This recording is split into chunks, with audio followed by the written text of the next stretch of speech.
जो राणा सनाउल्लाह ने धज्जियां उड़ाई हैं कानून की, और उसके साथ आईजी पुलिस ने और तमाम दूसरे जो पुलिस के आला ओहदेदारान हैं उन्होंने जो धज्जियां उड़ाई हैं, उसके ऊपर एक्शन लिया जाए। अगर आप नहीं लेंगे तो जो आवाम में मायूसी है वो बहुत ज़्यादा है।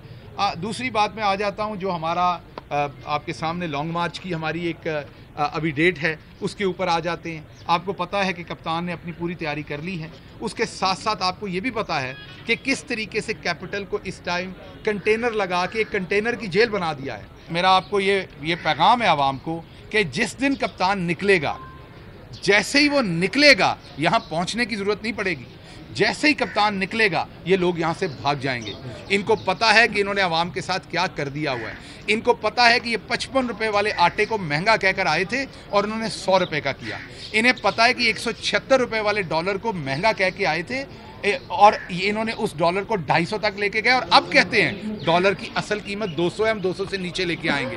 तो मेरा सवाल है, हम तो कहते हैं डॉलर की कीमत 176 है, असल में 200 नहीं है। तो आप कह रहे हैं कि नहीं 200 है, चलें आपकी बात मान लेते हैं। तो ये जो 250 पे बिकता रहा है, ये आपने फिर क्या किया है 4-5 महीने? ये तो आप इकबाले जुर्म कर रहे हैं कि आपने तबाही की है। आज आपने देखा कि खुद ही ये कानून बनाने वाले हैं नए, खुद ही वकील बने हुए हैं, उधर असेंबली में बैठ के खुद ही जज बने हुए हैं, और 1100 अरब के जो इनके रेफरेंसेस थे, करप्शन की लूट मार थी, वो वापस हो गई। मनी लॉन्ड्रिंग के केसेस जो है वो वापस हो रहे हैं। इनके ऊपर बगैर मुकदमा चलाए हुए अदालतों से केसेस वापस हो रहे हैं। तो आपके सामने है जो कुछ इस मुल्क में हो रहा है। लेकिन एक बात याद रखिएगा, अब सोशल मीडिया का ज़माना है, अब आवाम माफ़ी नहीं देगी।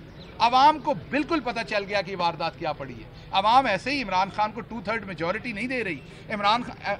आवाम ऐसे ही, आज आप ननकाना देखें या फैसलाबाद देखें, वहाँ जो प्रोजेक्शंस हो रही हैं, वहाँ जो एग्जिट पोल्स हैं, जो सर्वे हो रहे हैं इलेक्शन से पहले, उसमें ऐसे ही इमरान खान 2/3 ऊपर नहीं खड़ा। ये आवाम को नज़र आ गया कि ये परले दर्जे के चोर थे, फ्रॉड के साथ आए, और जो भी इनको मदद कर रहे हैं उन तमाम लोगों ने पाकिस्तान के साथ कोई अच्छाई नहीं की बल्कि बुराई की है। इंशाल्लाह पाकिस्तान के अवाम की ये जंग जारी रहेगी और आप बहुत जल्द इन चोरों को यहाँ से भागते देखेंगे।